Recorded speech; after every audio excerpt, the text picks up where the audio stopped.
السلام علیکم ورحمۃ اللہ وبرکاتہ۔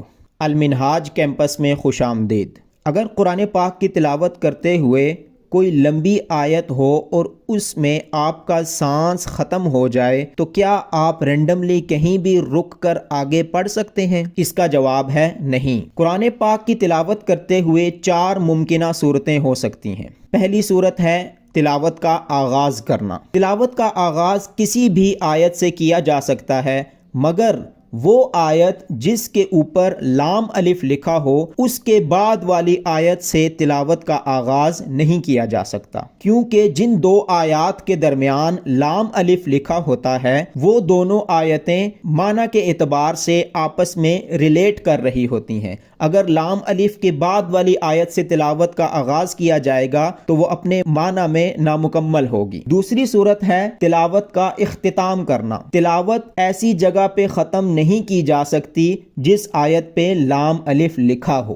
لام الف لکھے ہونے والی آیت پہ اگر تلاوت کو ختم کریں گے تو وہ اپنے معنی میں نامکمل ہوگی، کیونکہ اس سے اگلی والی آیت اپنے معنی میں اس کے ساتھ ریلیٹ کر رہی ہے۔ اس کے علاوہ کسی بھی آیت پہ تلاوت کا اختتام کیا جا سکتا ہے۔ تیسری صورت ہے توقف کرنا، یعنی قرآن پاک کی تلاوت کرتے ہوئے وقفہ اس نیت سے لینا کہ ابھی تلاوت آگے کرنی ہے۔ توقف علامات وقف میں سے کوئی علامت آ جائے تو وہاں پہ توقف کیا جا سکتا ہے۔ چوتھی صورت ہے دوبارہ شروع کرنا۔ علامات وقف میں سے کسی علامت پہ توقف کرنے کے بعد اگلے لفظ سے دوبارہ تلاوت کو شروع کیا جا سکتا ہے۔ لیکن اگر آپ کوئی لمبی آیت تلاوت کر رہے ہیں اور اس میں کوئی علامات وقف میں سے علامت نہیں ہے اور آپ کا سانس آیت کے بیچ میں ختم ہو جاتا ہے تو اس صورت میں آپ کیسے پڑھیں گے؟ اس صورت میں تلاوت کرنے کے 2 طریقے ہیں۔ پہلا طریقہ یہ ہے کہ آپ آیت پڑھتے ہوئے جہاں پہ آپ کا سانس ختم ہو رہا ہے وہاں پہ رک کر اگلے لفظ سے پڑھنا شروع کر دیں۔ اس طرح صرف وہ شخص پڑھ سکتا ہے جس کو عربی گرامر آتی ہو اور اس کو یہ معلوم ہو کہ میں جس جگہ پر وقف کر رہا ہوں یہاں وقف کرنے سے گرامر کے اعتبار سے آیت کے معنی نہیں بدل رہے۔ جیسا کہ یہ آیت ہے سورہ بقرہ کی، ان فی خلق السماوات والارض پہ وقف کرنے کے بعد واختلاف اللیل والنہار والفلک التی تجری فی البحر بما ینفع الناس۔ اس طرح صرف وہ وقف کر سکتا ہے جس کو عربی گرامر پہ عبور حاصل ہو۔ ایک عام شخص جو تلاوت کر رہا ہو جس کو عربی گرامر نہیں آتی، وہ اگر کسی لمبی آیت کے درمیان میں وقف کرنا چاہتا ہے جہاں پہ علامات وقف میں سے کوئی علامت نہیں ہے تو اس کو اس جگہ جہاں وقف کرنا ہے وہاں وقف کرنے کے بعد اس سے پہلے 2 یا 3 لفظ پیچھے سے دوبارہ آیت کو پڑھنا ہوگا، جیسا کہ ان فی خلق السماوات والارض واختلاف اللیل والنہار والفلک التی تجری فی البحر بما ینفع الناس وما أنزل الله من السماء من ماء فأحيا به الأرض بعد موتها وبث فيها من كل دابة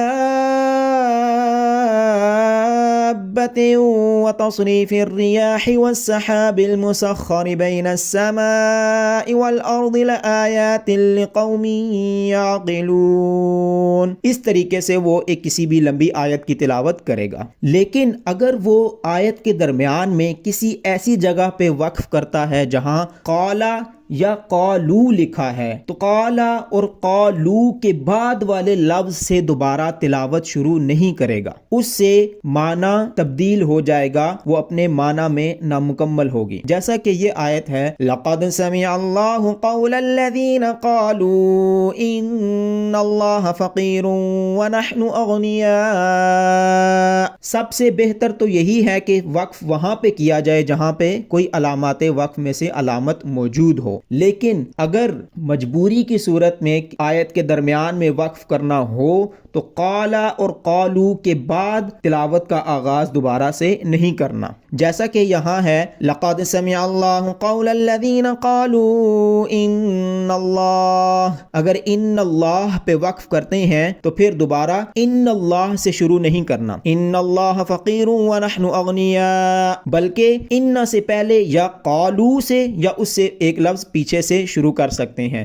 لقد سمع اللہ قول الذین قالوا ان اللہ، قالوا ان اللہ، یا پھر الذین قالوا ان اللہ فقیر ونحن اغنیاء۔ اس کی وجہ یہ ہے لقد سمع اللہ قول الذین، اس کے ترجمہ آپ دیکھیں تو لکھا ہے بے شک اللہ نے ان لوگوں کی بات سن لی جو کہتے ہیں، قالو کا مطلب آیا جو کہتے ہیں ان اللہ فقیر ونحن اغنیاء، کہ اللہ محتاج ہے اور ہم غنی ہیں۔ اگر ہم قالو کو ہٹا دیں، ان اللہ فقیر ونحن اغنیاء پڑھیں گے تو وہ ہو جائے گا اللہ محتاج ہے اور ہم غنی ہیں۔ اگر ہم قالو سے شروع کریں گے تو اس کا مطلب ہے کہ وہ کہتے ہیں کہ اللہ محتاج ہے اور ہم غنی ہیں۔ اس لیے قالا اور قالو کے بعد اگر وقف کرتے ہیں تو قالا اور قالو یا اس سے پہلے والے لفظ سے آیت کو دوبارہ پڑھیں گے۔ امید کرتا ہوں آپ کو ویڈیو پسند آئی ہوگی۔ اگر ویڈیو پسند آئی ہو تو چینل کو سبسکرائب کر دیں اور بیل آئیکن پہ کلک کر دیں۔